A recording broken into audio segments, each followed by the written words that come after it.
I suggest you try it again, Luke. This time, let go your conscious self and act on instinct. With the blast shield down, I can't even see. How am I supposed to fight? Your eyes can deceive you. Don't trust them. All right, Ben. Let's see if we know what you're talking about.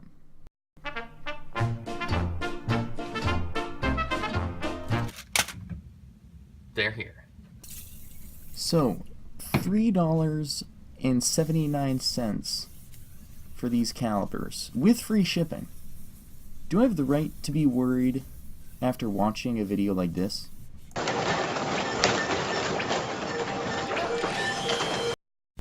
In the world of semi-precise measurement, high quality is still extremely important for some people. But will these calipers, for some people, still be pushing it too far? That's what we'll be looking at today. So as I sit here struggling to get this packaging open, I need to make one thing perfectly clear. These calipers cost me $3.79 plus free shipping from China. Now for my $3.79 gift to humankind. The 6-inch LCD digital electronic carbon fiber veneer caliber gauge micrometers off of Amazon. At first glance, they have everything that calipers should have. They have an on-off switch. They turn on when they're moved. Although a thumb wheel is lacking, which I wish it had, it's not that bad at first glance.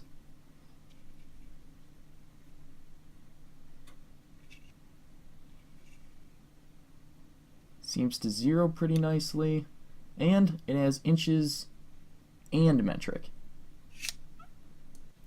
But I know why you're here. You want to see how these stack up to these. These are my Mitutoyo Absolute calipers.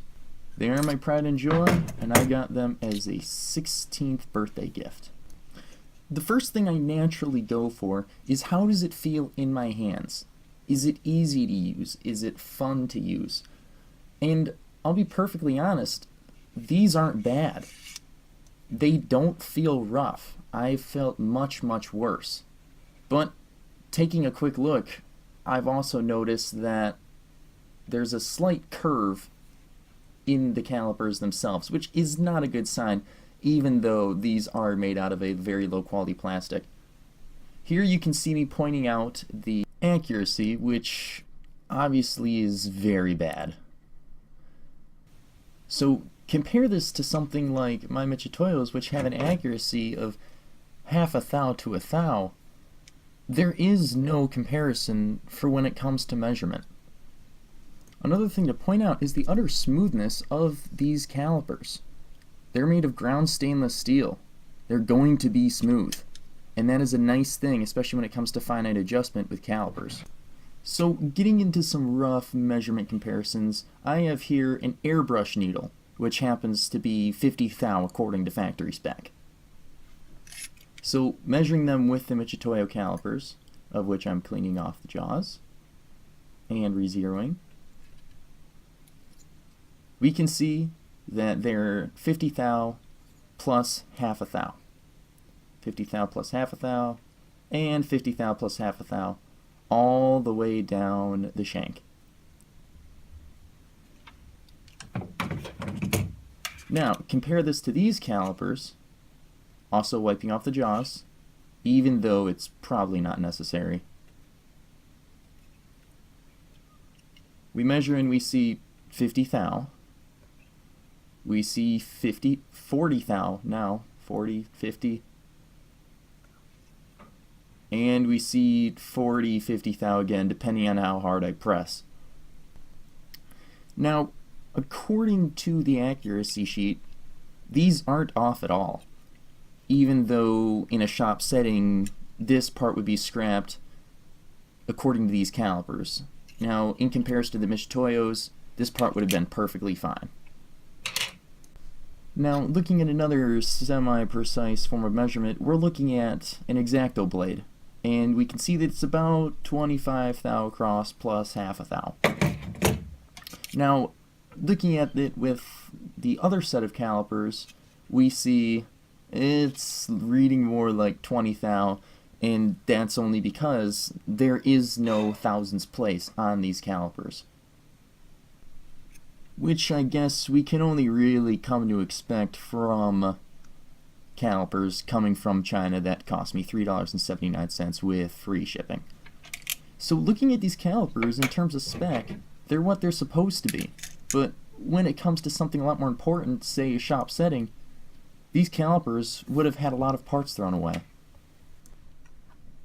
So looking at the digital faces of these calipers, we see some obvious differences. On the Mitutoyos, we have leading all the way from half thou to 1 thou, a full screen. Looking at the other calipers, however, we only get 3 digits, which in reality isn't good at all. Now, I'm poking at the calipers right now because of that bend in the frame. My calipers don't have that. There is no bend. Now, is it a case of these could have been damaged in shipping? Yes, but I feel like that's not the case.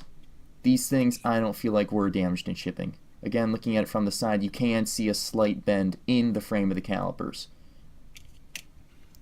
Something you don't see in my calipers. But I guess that's what we should expect from a set of calipers that were shipped to my house for the price of a McDonald's burger. Now, looking at the different materials, you can see that mine's made of stainless steel and theirs are made of plastic. So, taking my knife, I'm going to scratch at both the frames.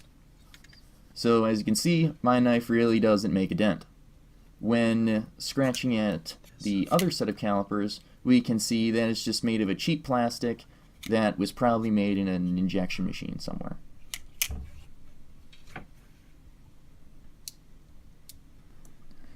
So now it's a case of, would I recommend these calipers? And the truth is, no. I would always recommend something like a Mitutoyo over these, but it's also a case of not everybody can afford Mitutoyos.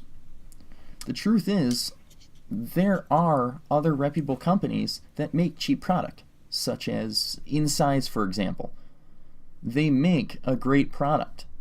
They're smooth. They work well. They measure within at least 2 thou. They're good enough, especially for, say, someone out of their home shop. Now, do I feel these calipers actually have a place? Yes. I feel like they could be purchased for a little kid as a birthday gift, or possibly put by the bandsaw to cut rough stock. But would I really recommend them? No, not really. But at least I did get one good thing out of it. The battery. Thanks for watching. See you next time.